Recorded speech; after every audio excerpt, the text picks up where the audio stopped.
Greetings everyone, my name is Raziel and today I once again have the honor of revealing some cards for the next expansion of HHL.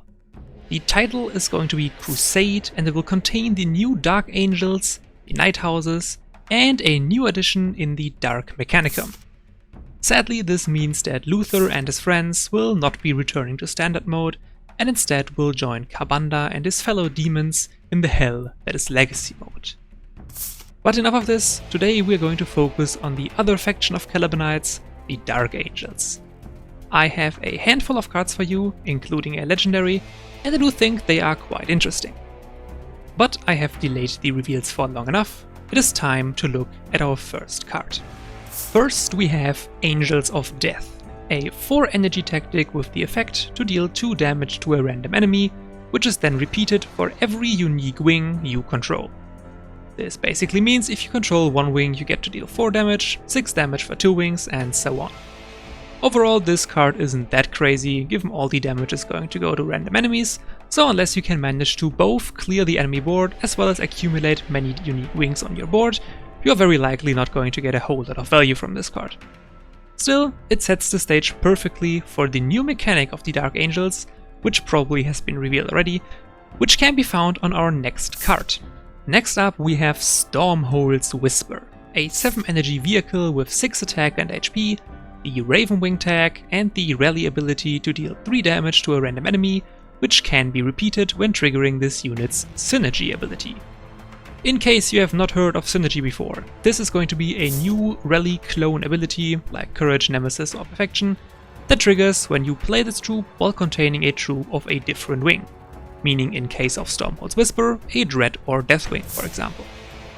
This is a cool trait overall, but it may end up being a little underpowered given you need to already control a certain type of troop to trigger it.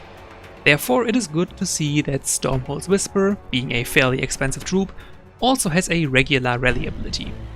In general, I think that this is a very solid card. Being able to deal 6 damage on rally if you control a troop from a different wing is pretty strong.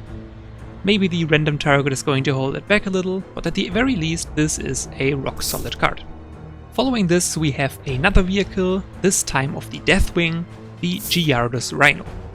This 4 energy, 3 attack, 4 HP troop also has a synergy ability, this time to buff all troops in your hand by +1 to both attack and HP.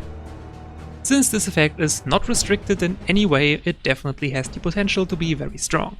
It can buff both your in-faction Astartes as well as potential neutral infantry or vehicles. Even demons are able to receive this buff.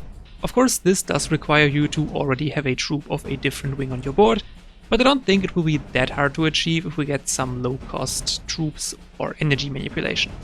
Definitely another solid card that has a lot of potential. Another vehicle is on the horizon.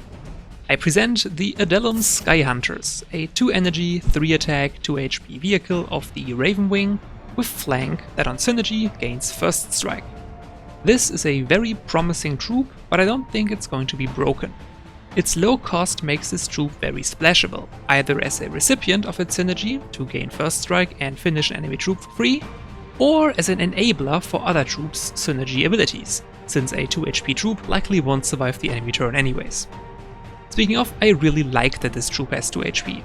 Since it gains first strike permanently, giving it 3 HP would have been pretty scary, as this could enable it to kill multiple troops for free while being so incredibly cheap. Overall, I think this will be a staple, but I honestly don't think it's going to be broken, as already mentioned. Strong for sure, but still somewhat balanced. And now, for the final reveal, we get to take a look at a legendary troop. No, this one is not a vehicle, but instead an Astartes. Gaze upon Galizur Asteriel. Galizur is an 8 energy legendary Astartes with 7 attack and 6 HP, which is a pretty bad stat line for an 8 energy troop, especially a legendary. However, he more than makes up for this with his synergy ability. On synergy, this Dreadwing Praetor deals 2 damage to all enemies for every unique wing you control. Keep in mind that since this is a synergy ability, this will always trigger for at least 4 damage, since you need a different wing to activate it in the first place, resulting in 2 wings on the board already guaranteed. With the right amount of setup, this guy can quite literally wipe the entire enemy board and also deal a significant amount of damage to the enemy warlord. So in theory, this is a pretty busted card. However, I actually don't think it's that overtuned inherently. Since he only has a synergy ability and pretty bad stats, if you're not able to trigger this synergy ability, he will become a literal vanilla. Of course, this is not very likely, but it does mean that you cannot simply play him every time you want to. Definitely a staple for sure though. And that concludes my reveals. What are your thoughts on the new Dark Angels? Let me know in the comments. As for me, I think the new synergy ability is actually pretty well balanced and may end up requiring a lot more deck building skill than the old Dark Angels. I'm certainly interested in seeing how the faction turns out in the end. Anyways, that was it from me for today, which means you are now free to check out some other videos on my channel. I'll see you there.